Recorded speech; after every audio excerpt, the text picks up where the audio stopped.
नमस्कार दोस्तों,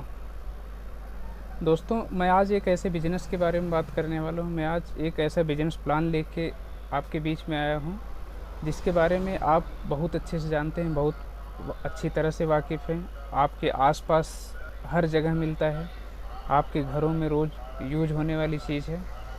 सबसे बड़ी बात है दोस्तों, ये बहुत कम बजट में स्टार्ट हो सकता है, बहुत छोटे स्तर पर स्टार्ट हो सकता है और आज इस बिज़नेस को करके करोड़ों रुपए तक बनाने वाले भी लोग हैं। दोस्तों, मैं वीडियो शुरू करने से पहले एक बात, छोटी सी बात कहना चाहूँगा कि अगर आप एकदम नए हैं, बिज़नेस आपके लिए एकदम नया है, आपके पास कम बजट है, तो आप छोटे से ही स्टार्ट कीजिए।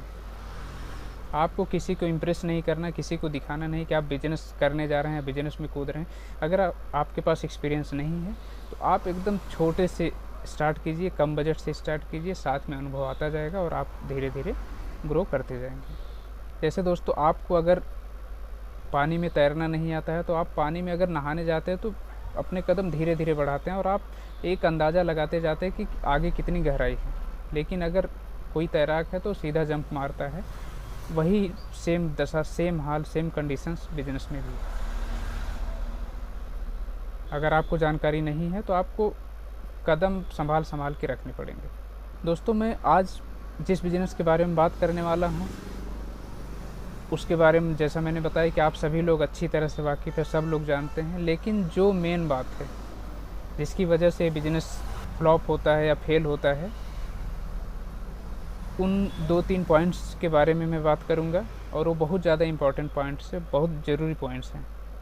तो दोस्तों, चलिए वीडियो स्टार्ट करते हैं। दोस्तों, हमारे आपके सबके घर में चाय ज़रूर बनती है, लेकिन चाय बनती है, चाय के बिज़नेस के बारे में मैं बताने जा रहा हूँ। यह सोचकर आप वीडियो छोड़कर मत जाइए। मैं इसमें 2-3 टिप्स बताऊंगा जिसकी वजह से बिज़नेस फेल होते हैं। आपको उन्हीं पर सुधार करके अपने बिज़नेस को ग्रो करना है। फेल कोई दिक्कत नहीं है, सक्सेस फेलियर लगा रहता है, लेकिन अगर आपने फेलियर से नहीं सीखा तो आप कभी भी नहीं सीख सकते हैं। इसलिए आपको अपने फेलियर को फेस करने की हिम्मत होनी चाहिए और उससे कुछ सीख के और इम्प्रूवमेंट करके आगे बढ़ने की ज़रूरत है। दोस्तों, मैं समझ रहा हूँ कि चाय आपको बनानी आती ही होगी, नॉर्मली सबको ही आती है, कोई टेक्निक उसमें नहीं रहती है। दूध डाल दिया, चीनी डाल दी, चाय डाल दिया, अदरक डाल दिया और चाय बन के रेडी हो जाती है।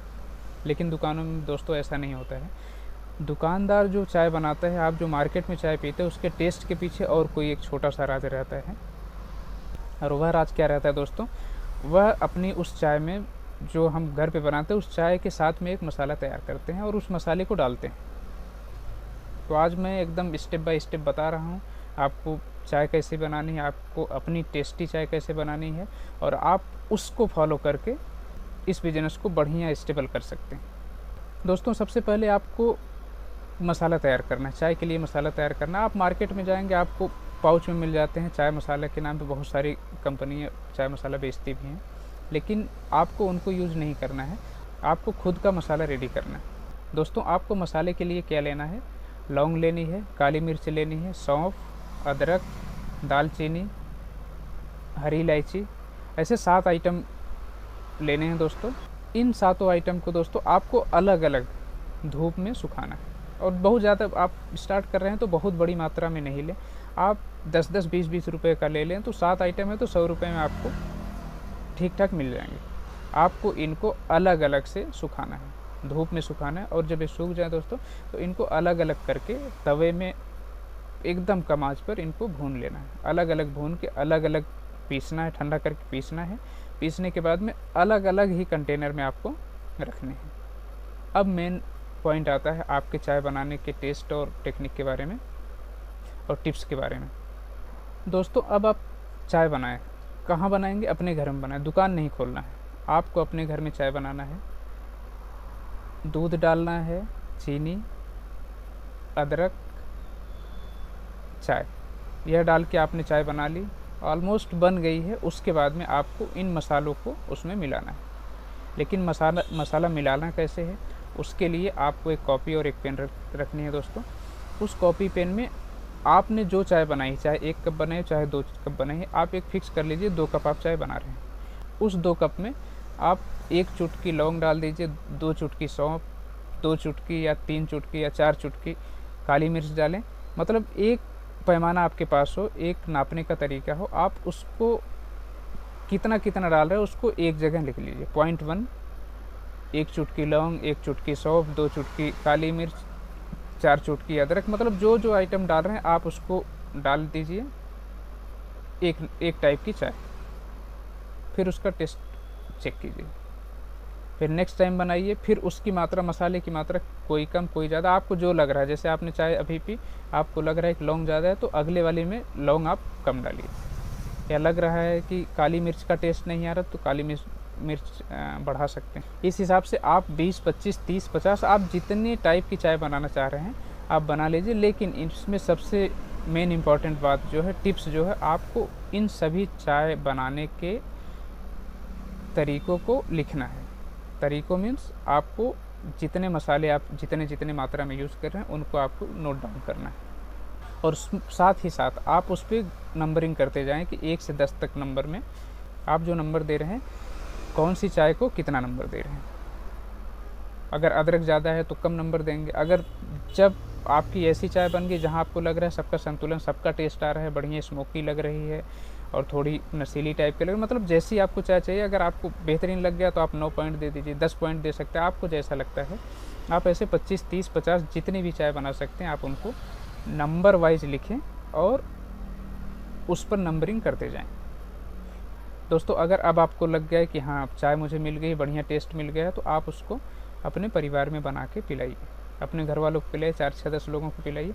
उसके बाद अगर उन्होंने अप्रूव कर दिया हाँ ये मार्केट से अच्छी है या मार्केट जैसी ही है, उसी फार्मूले से फिर चाय बनाइए। दोस्तों अपने दोस्तों को बुलाइए और उनको चाय पिलाइए। और दोस्तों उनसे आपको उस चाय का फीडबैक लेना है। अगर वो कुछ बताते हैं, कोई करेक्शन आप कर सकते हैं, इसमें अदरक ज़्यादा है या जायफल ज़्यादा है तो आप उसको उस हिसाब से आप एडजस्ट भी कर सकते हैं। लेकिन दोस्तों अभी तक ये टिप्स नंबर 1 थी कि आपको 25-30 टाइप की चाय बनानी, सबको लिखना है और सबको अपने टेस्ट के हिसाब से, जैसा टेस्ट आपको चाहिए उस हिसाब से आपको ग्रेडिंग करनी है या नंबरिंग करनी है। नंबर 1 टिप्स है। और अभी आपको दुकान नहीं खोलना है दोस्तों। रिव्यू फीडबैक हो गया, उसके बाद अब वही चाय आपको 1 बार, 2 बार, 3 बार, 4 बार फिर बनानी है। अगर आपको वही टेस्ट मिल रहा है, मीन कंसिस्टेंट वही टेस्ट आपको चाहिए, तो जिस रेशियो में आपने अपने मसालों को मिलाया है दोस्तों, उसको उसी रेशियो में 1 डिब्बे में भर लीजिए। 7 मसालों को 1 डिब्बे में भर लीजिए और फिर चाय बनाइए। और 2 कप चाय बनाइए, उसमें हो सकता है 1/4 चम्मच आपका मसाला लगे, हो सकता है आधा चम्मच मसाला लगे, हो सकता है 3-4 चुटकी ही लगे। तो आपको जितना लगे, आपको अनुभव के साथ हो, आपको ये नापना भी नहीं पड़ेगा, लेकिन शुरुआत में आपको नाप के ही बनाना है। और क्योंकि आपका टेस्ट डिसाइड हो चुका है, आपके दोस्तों द्वारा अप्रूव्ड है, आपकी फैमिली ने ओके कर दिया आपके हिसाब से, तो अच्छा ही है। तो फिर आप उसको अपने बिजनेस में आगे बढ़ाने का सोचें। इसमें बीच में दोस्तों एक छोटी सी बात मुझसे मिस हो गई थी। जैसे चाय आप कौन सी यूज़ करेंगे, आप कोशिश करें कि ओरिजिनल चाय यूज़ करें। जैसे दोस्तों आसाम की चाय आती है, दार्जिलिंग की चाय, कांगड़ा चाय, नीलगिरी की चाय आती है। तो ये सब जो चाय आती हैं इनका सबका एरिया वाइज अलग टेस्ट रहता है। जैसे ज़्यादातर जो दुकानों पर चलती है दोस्तों, दार्जिलिंग की चाय चलती है, उसका टेस्ट थोड़ा सा कॉफ़ी फ्लेवर रहता है, थोड़ा सा टोस्ट टाइप की लगती है, और किशमिश का टेस्ट, किशमिश राइसिन आप जानते हैं, उसके जैसा टेस्ट रहता है। तो आप दार्जिलिंग वाली चाय यूज़ कर सकते हैं। आसाम की अलग टेस्ट आती है, कांगड़ा की अलग टेस्ट आती है, नीलगिरी की अलग आती है, कुछ ग्रीन टी के लिए अच्छी रहती है, कुछ किसी के लिए। तो आप दार्जिलिंग की यूज़ कर सकते हैं। तो इन चाय का यूज़ करने के साथ साथ में आपने जो मसाला बनाया उस वाले कॉम्बिनेशन को आपको उसी रेशियो में डालना है। और मैं रिकमेंड करूँगा कि आप बहुत अच्छी दुकान से और चाय की ख़रीदारी में कंप्रोमाइज़ मत कीजिए, बढ़िया चाय लीजिए। और मेरा बस कहना इतना है कि आप अगर दार्जिलिंग की चाय यूज़ करते हैं तो आप दार्जिलिंग से ही सीधा कांटेक्ट करके वहाँ से चाय मंगाइए। नहीं तो आप अपने मार्केट में छोटे स्केल पर कर रहे हैं तो आप अपने मार्केट में अच्छे दुकान से, भरोसेमंद दुकान से दार्जिलिंग की ओरिजिनल चाय यूज़ कीजिए। और जब आपको पूरा टेस्ट मिल गया है, दूसरा टिप्स मेरा आपके लिए दोस्तों यह है कि आपकी जो चाय बने उसके टेस्ट में आप कोई चेंज नहीं करें। मतलब ग्राहक आज पिए, चाहे 20 दिन बाद पिए, चाहे सुबह पिए, चाहे शाम पिए, आप 50 बार चाय बनाए, 50 बार में एक ही टेस्ट आना चाहिए। आपकी दुकान उसी टेस्ट के नाम से ही जानी जाएगी। ऐसा नहीं हो कि आपने अभी सुबह बनाई या कस्टमर बोल रहा है पिछले जैसी चाय नहीं है, सुबह वाली चाय नहीं है, तो आप उस पर एक्सक्यूज़ आपको न देना पड़े कि इसमें अदरक कम हो गई है या तो दालचीनी ज़्यादा हो गई, या मतलब कुछ आपको एक्सक्यूज़ न देना पड़े। आपको एक प्रॉपर रेशियो में मसाला बना लेना है और उसी मसाले को आपको अपनी चाय में यूज़ करना है।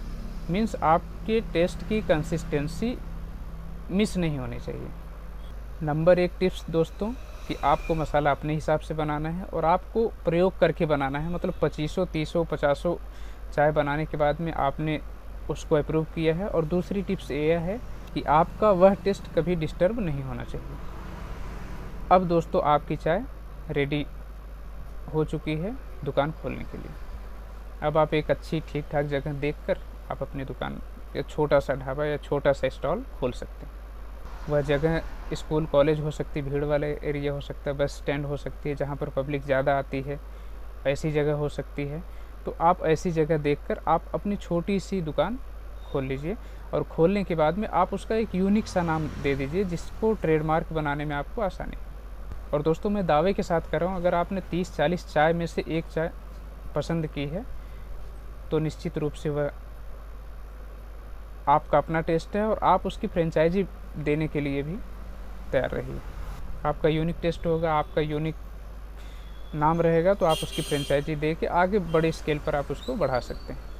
तो दोस्तों आज का मेरा बिजनेस प्लान कैसा लगा आपको, आप कमेंट बॉक्स में ज़रूर बताइए। और हमारे चैनल पर अगर आप नए हैं तो चैनल को सब्सक्राइब कर लीजिए और ऐसे वीडियो के लिए और ऐसे बिजनेस वाले इंफॉर्मेटिव वीडियो के लिए आप मेरे चैनल को सब्सक्राइब कर लीजिए। मिलते हैं अगले वीडियो में किसी दूसरे और टॉपिक के साथ में। तब तक के लिए नमस्कार।